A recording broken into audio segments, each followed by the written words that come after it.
اعوذ باللہ من الشیطان الرجیم، بسم اللہ الرحمن الرحیم، الصلاۃ والسلام علی رسول الکریم والائمۃ الطیبین الطاہرین المعصومین۔ مومنین اکرام، ایک سوال جو اکثر کیا جاتا ہے خاک شفا کے حوالے سے، سجدہ گاہ کے حوالے سے، اولاً تو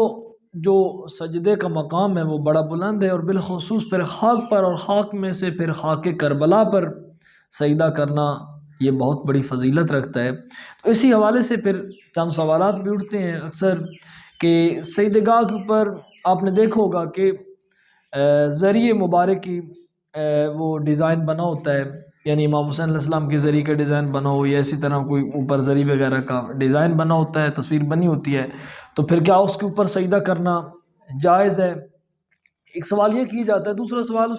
اسی حوالے سے ہی ہے کہ بعض اوقات آپ نے دیکھا ہوگا کہ سجدہ گاہ کے اوپر یا حسین لکھا ہوگا، یا لبیک یا حسین لکھا ہوگا، یا اسی طرح کے اسماء اہل بیت علیہ السلام ہیں وہ درج ہوتے ہیں، تو پھر کیا ان پر جو ہے وہ سجدہ کرنا درست ہے یا نہیں؟ تو سب سے پہلے تو جو اگر ذریعہ مبارک کی تصویر بنی ہو سجدہ گاہ کے اوپر، تو اس کے اوپر سجدہ کرنے میں کوئی حرج نہیں ہے، آپ سجدہ اس کے اوپر سجدہ کر سکتے ہیں۔ اسی طرح اگر آپ اس کے اوپر امام حسین علیہ السلام کا نام لکھا ہوا ہے، لبیک یا حسین لکھا ہوا ہے، یا کوئی اس طرح کا، یا حضرت عباس لکھا ہوا ہے، یا اس طرح کوئی بھی لکھا ہوا ہے، تو اس کے اوپر بھی آپ سجدہ کر سکتے ہیں۔ لیکن اس میں اب یہ ضروری ہے کہ اگر آپ ایسی جگہ پہ سجدہ کر رہے ہیں، ایسی جگہ پر موجود ہیں کہ جہاں پر متعصبین زیادہ ہیں، اور وہ دیکھ کر ان کے ذہن میں مکتب تشیع کے حوالے سے یہ سوال اٹھتا ہے کہ یہ تو اللہ کو سجدہ نہیں کرتے بلکہ امام حسین کو سجدہ کر رہے ہیں، یا حضرت عباس کو سجدہ کر رہے ہیں،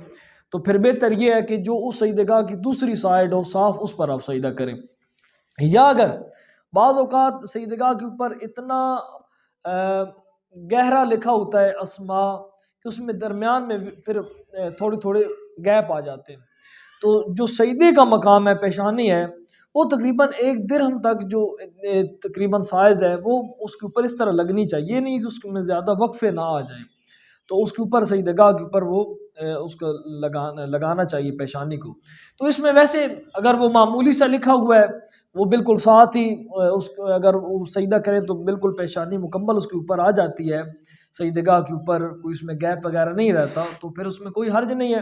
اور اگر ایسی ماحول بھی نہیں ہے کہ سارے مومنین ہیں اپنی مسجد میں، وہ آگے اگر یا حسین لکھا ہوا ہے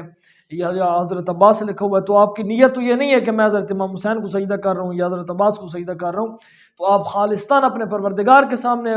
اپنی پیشانی کو جھکا رہے ہیں، تو وہ اگر سامنے ہے تو اس میں لکھے اوپر کوئی حرج نہیں، آپ سجدہ کر سکتے ہیں۔ لیکن بہتر پھر بھی وہاں یہی ہے کہ اس کی دوسری سائیڈ اگر کر کے آپ سجدہ کریں تو وہ بہتر ہوگا۔ تو مومنین اکرام، اگر اس حوالے سے آپ کے ذہنوں میں کوئی اور سوال ہو تو آپ کامنٹس میں ہمیں آگاہ کر سکتے ہیں۔ اللہم صلی علی محمد و آل محمد وعجل فرجہ۔